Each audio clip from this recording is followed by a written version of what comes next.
But see, then when you come up here, let off the leash, it's like, oh wow. It's so pretty. Good morning, good morning. So, ridden up to Mount Lofty. It is so hot.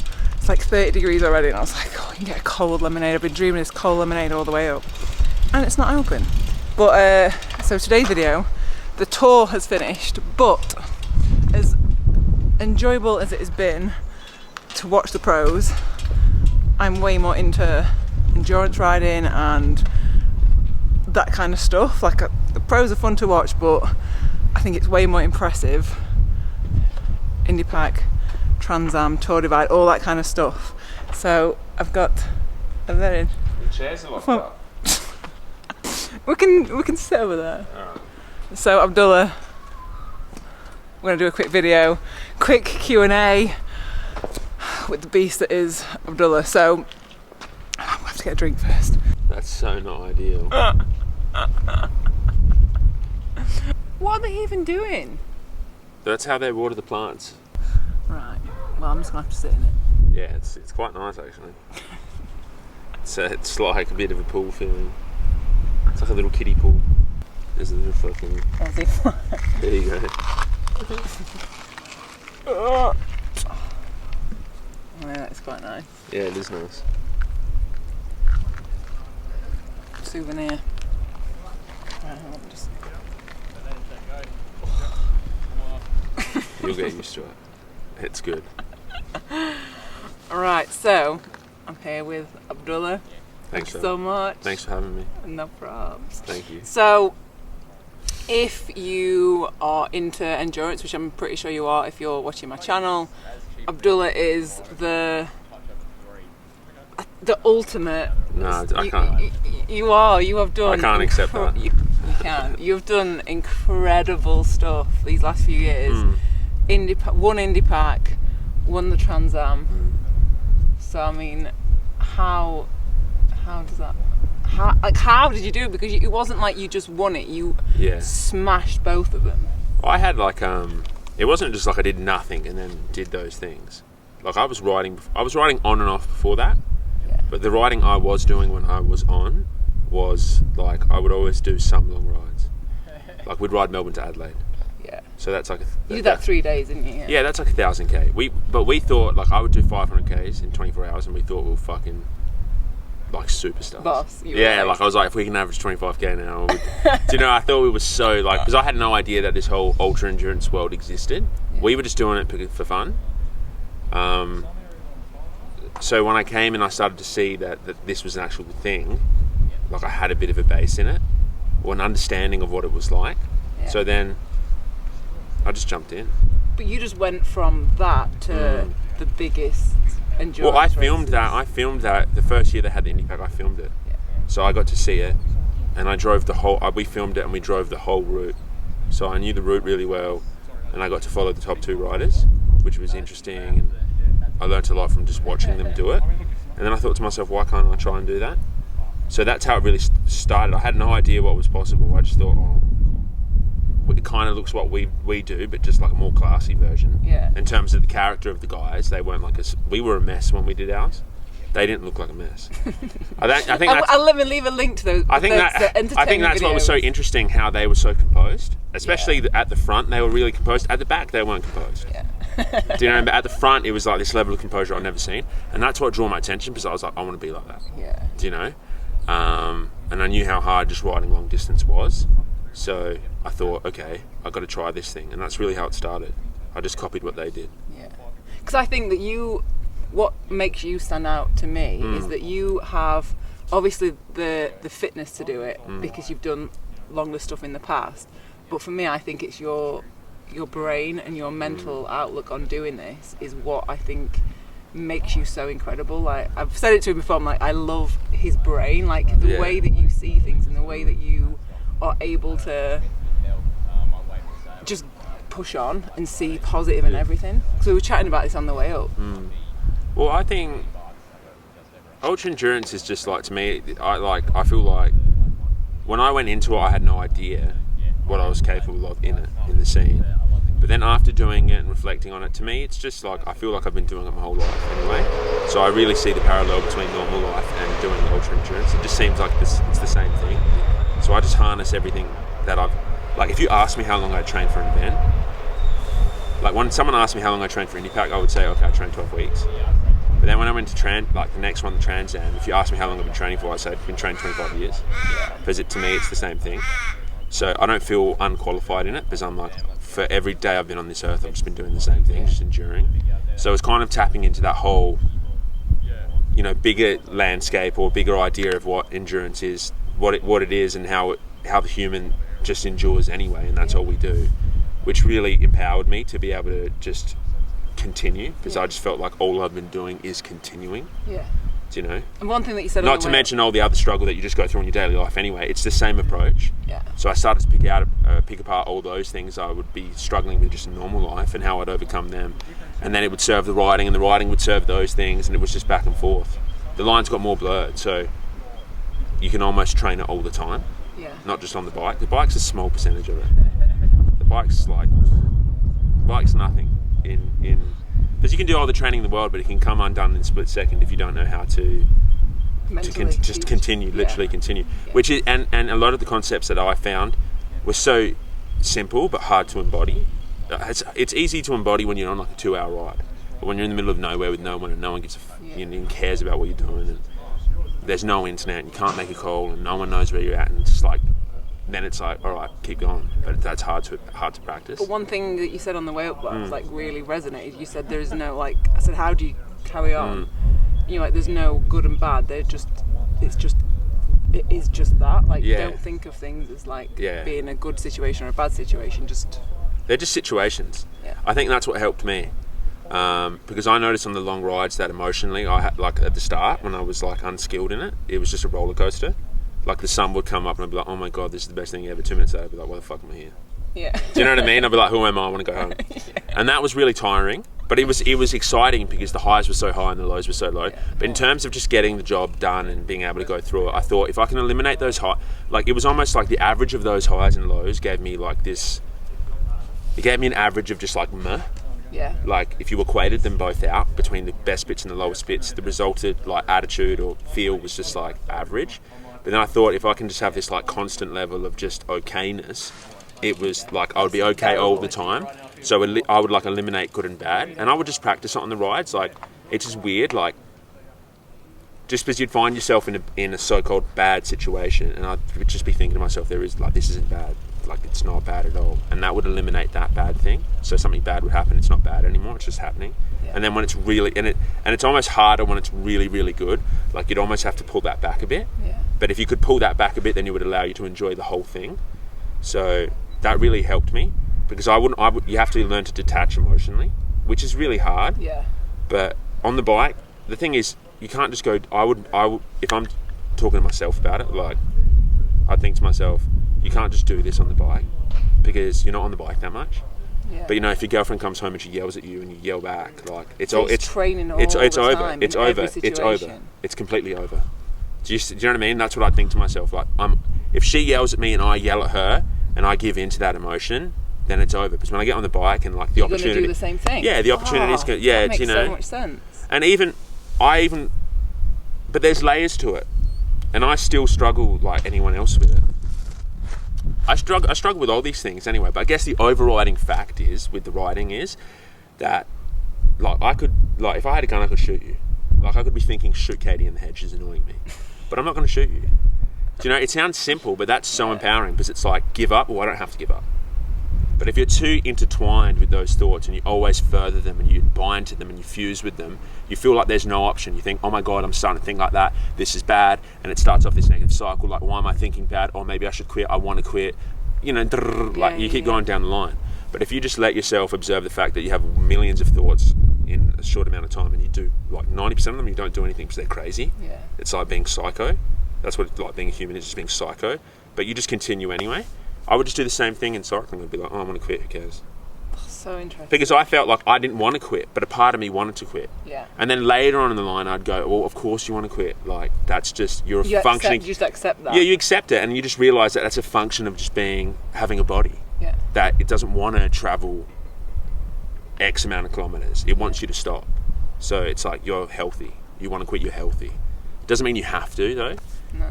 But that's a skill, do you know what I mean? That's a bit, at the start, like I would waste a lot of energy going back and forth with myself. Like, I don't want to quit, oh my God. But you then accept that you wouldn't. Yeah. Well, I was stern in my intention to continue. But then by the end of it, you don't waste energy on it anymore. You're like, oh, I want to quit. Oh, cool.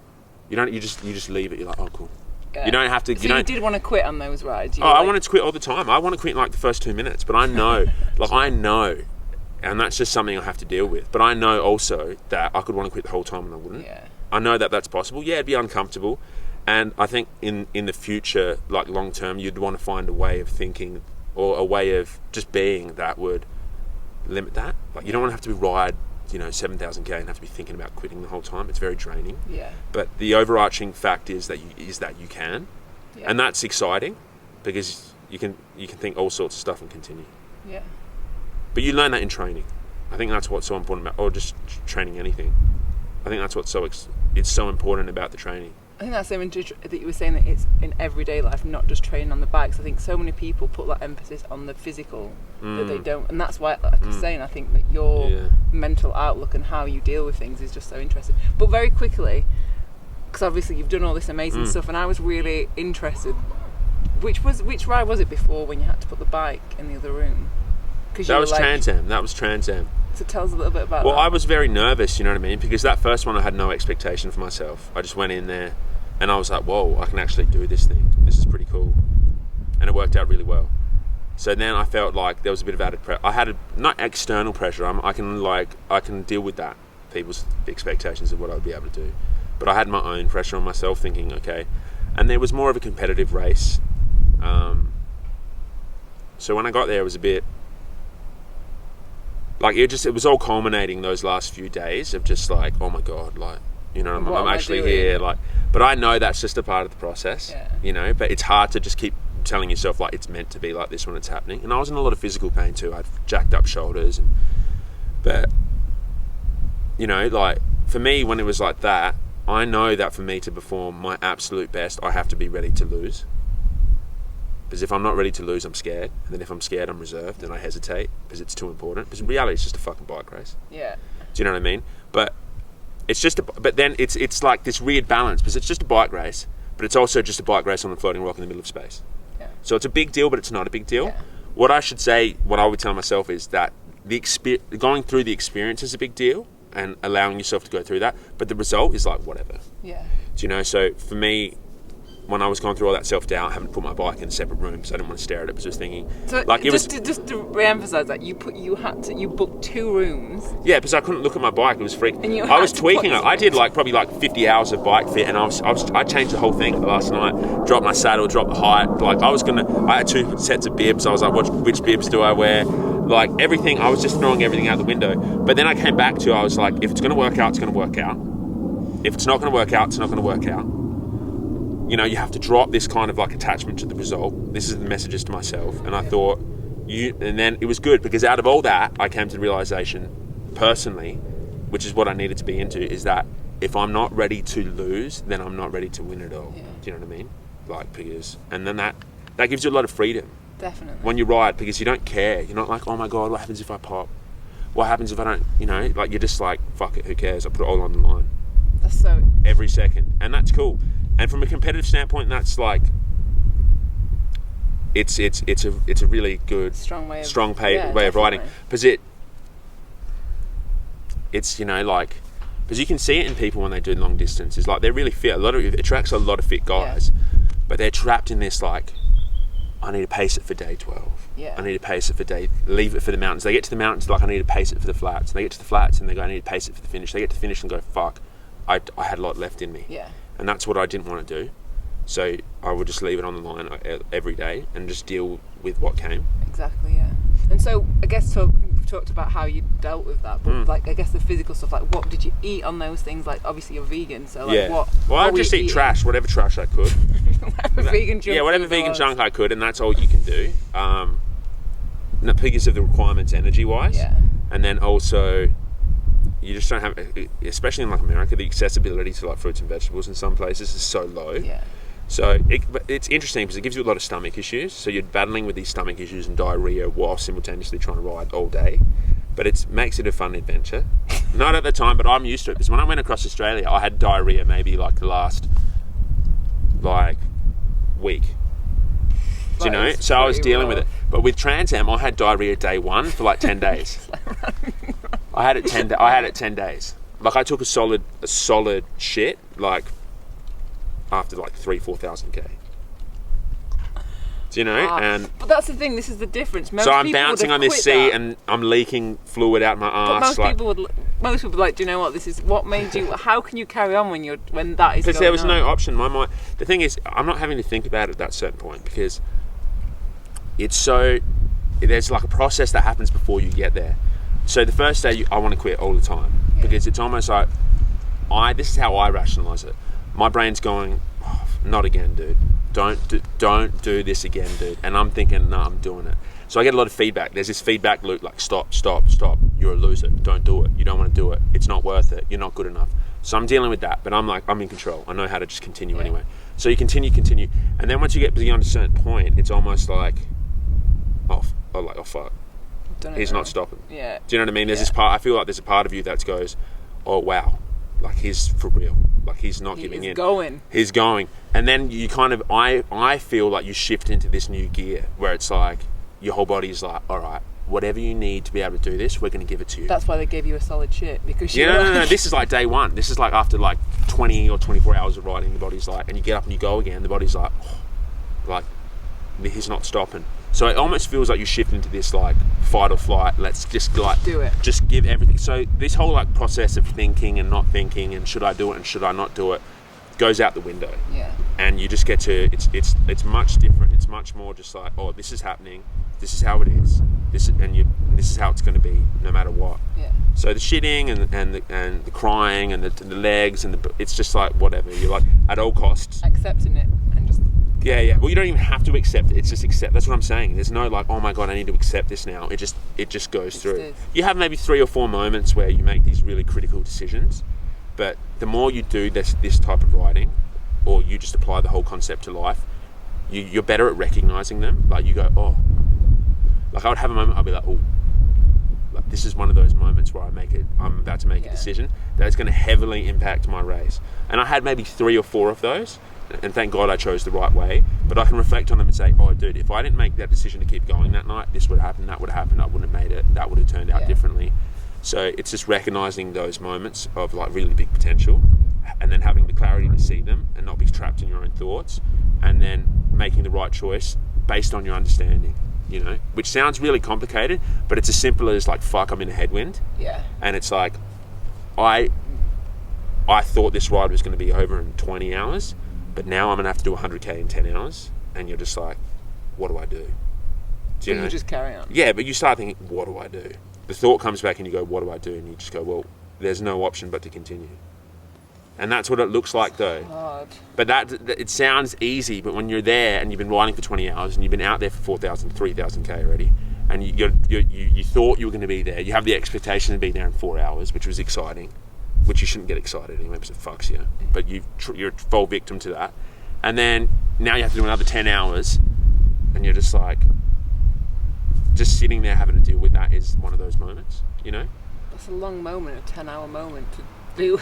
Yeah, and it looks, and it's not, I guess when you eliminate hard and easy, it's doable, you know, but they're the only moments you really reflect on anyway. Like those moments where they go for 10 hours and I had so many of those like moments like that were just horrendous. But did it help knowing, because there were so many dot watches and so many people? Oh yeah, I love that. I get mad thrill on that, knowing that, well, I don't think about it, but I can feel it. Like I just know that there's attention there, which is cool. And I don't think I could do it without that. Yeah. Because I think just that power of human thought and attention on a person or receiving it is massive. Yeah. So I almost feel bad for people who don't get that. Like I'm almost more impressed by someone who comes 10th, 12th, 13th and not many people are focusing on, because I know that it's massive. Because it becomes less about you when there's so many people watching, and that's easy. You're not worried about your own pain and your own things anymore. You just think, I have to finish this thing for everyone, which is so. When else do you really feel like that? And that's what I like. It makes you feel like a really good person. Like someone could wave and you start crying. Like, when does that happen? If you wave at someone here, they're like, what the fuck are you waving at? Yeah. You know what I'm saying? They're like, why are you staring at me, dude? Like, but there, someone will wave, you start crying, you start feeling really in tune emotionally, which is nice. Really nice. And it's not like you fake it. Like, you have the weirdest moment, not weird moments, like human moments that you're probably meant to experience but you don't get to, where you just think like, why me? Yeah. Like, why do I get to be able to do this? Why am I at the front? Why am I able to do this and someone else? And why is the attention on me? You start going like, this is too good. What was the standout moment of each of Indipac and Trans Am? Would you say is the standout alone moment of each of them? Indipac, I guess like it's hard to narrow down because the Indipac was, the whole thing was a standout moment, really. The finish isn't really that great. It never really is. The finish was not a great moment. I guess because it's the end of a journey, and I guess the most important thing is what happens between the start and the finish. And I think once I started focusing on that, like, the whole thing was a standout moment, because no matter what was happening, I was having an experience in the bike ride, and that's what I was there for, just the experience. Whether or not you thought it was good or bad or whatever, it was hard or easy, whatever. I was just having the experience. I think in Trans Am, I guess finishing in Trans Am was different because it was in America, and my mum came, so she was there, which was, that was a bit more emotional for me. Even though, I would never ride thinking about the finish. Even at the end, you're not thinking, I'm about to finish. But it was nice having her there. So nice. Being able to finish it, and it was just cool because she invests a lot in it too. Just being a mum. So in Abdullah's living room, there's a whole wall of all the clippings, photos of you on rides. It is so nice. It's a mum wall. It's a mum wall. It's cool for her to be able to see that, because I'd be, because you tell people these things and then they get to watch you go do it, and it's like they get to see the whole process of it. Yeah. So it's like, you do it for them as much as you do it for yourself, which is cool. And so what have you got planned next? Well, now I'm going to go do America and do the 24-hour World Championships, which is cool because I've always liked doing 24-hour rides. I've probably done, I don't know how many I've done now, but not that many. But I love them, just the whole journey of them. I guess it's out of my comfort zone too, because it's not that long, which is weird. But I thrive on that long, beyond logical long distance, where it's where you can hold a pace and go, we're doing this for 2 weeks. Do you know what I mean? Where it's you're out of breath already, and you're just thinking, oh yeah, and your logic's going, dude, this is too quick, and you're just I'm beyond that. I'm going. There's no room for logic in it. But this is much more different. It's much more short, and it brings in factors that I'm not used to, power and pace and all this shit that I don't like. So it'll be an exciting journey for me, but I'm only doing it to make a video series and go on and be in the process of it. The result's I'm not really concerned about the result. On YouTube, he's been on, how long have you not been on YouTube for? I'll leave a link to a few years. But I had to go off YouTube to be able to do those things. All those things. I wouldn't have done them. Honestly, I wasn't mentally equipped to be able to handle that at the time. Both at the same time. Well, yeah, too, and also on a personal level, it would have made me a worse human if I continued with YouTube. I saw a part of myself growing that I didn't respect. The vanity part, the pride part, and I just had to kill it while it was there. And I think if I continued at the time, I'd be a lot of a different person. But now you're doing is it going to be It's going to be as long. It's going to be as long as I want. Honestly, in reality, now, but once the bike and the brands and all these things, if that gets sorted out, it would happen as soon as possible. Yeah. Which is cool, and I want to be able to do it. So you're going to document the whole document the whole thing. Document the whole thing, go through the whole process of it, and I really want it to be detailed. I guess now we have the resources to be able to do that a bit better, because I don't want to have to film it. Yeah. Because I know that compromises it. Yeah. But I think that's what we're going to do. It's just exciting. Now we're just going to see who's going to get behind it. But if no one gets behind it, we'll do it anyway. They 100% they will. Yeah. Well, I'm hoping. Definitely. I cannot wait. I'm so excited to see this. It's going to be a sick. So good. Because I have no idea what to do. What to expect, and what do I buy? Who do I go to for help? All these kind of things, and Just, I love that. I love that trying to, like perform at a high level and be a good person. That's what I find the hardest thing. Do you know what I'm saying? Like to maintain what I think is a good person for me and do well. Yeah. And not have it take over my life and do everything else I feel like I want to do at the same time. That balance, like the harmony between those two things is like, that's why I'm fascinated with it. Because the cycling's like, I know, I love that. It's so it just gives you for me, it gives me a good opportunity to improve. Yeah. And I guess the cycling, the solitude, the time, it's a very time intensive solitude sport. Yeah. So that's what's so, it's not like anything else where you're going out and you're doing footy with mates and stuff and you don't have that time. And especially ultra, it's like if you can't deal with that, well then you're completely screwed. But then if you can't deal with that any day of the week, you're screwed. You're screwed anyway. So that's why I love it so much, because there's the only way out is to continue. Are there any books that you'd recommend? Because you're so insightful.